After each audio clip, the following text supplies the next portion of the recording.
Бирөөлөрдү ээрчигенди токтот. Дүн болбо дегени. Ар ким ар нерсени айтса, кеттик давай десе эле кетип кала бербе. Кеттик ашка десе кетип кала бербе. Урматтуу мекендешим, досторуңа ашсыз жүрсөң, досторуң менен ашка барбай койсоң, мындан суроо жооп болбойт. Баягыда кайдагы не дейт? Кече эле суроо келди эле ушул маселеде. Шерине. Достор менен, аяштар менен шерине кылышат экен. Алга барбай койсоң, бул маселеде сага суроо жооп болбойт. Бирок ата-энеңди, үй бүлөңдү, бала чакаңды ачка калдырсаң, кийимсиз калдырсаң, бул маселеде суроо жооп болот сага. Досуңду айтып кой, досум мен барбайм деп эле. Менин акчам жок эле деп ачыгын айт. Ал досуң кетсе кетип калсын.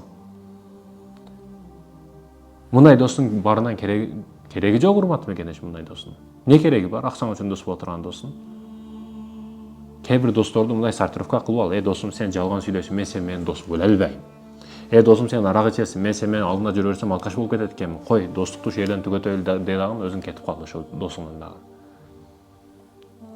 Баягы мындайда арак ичкен досуну же тыйып токтотуп, арактан алыс кылып алып кетип кала албайт.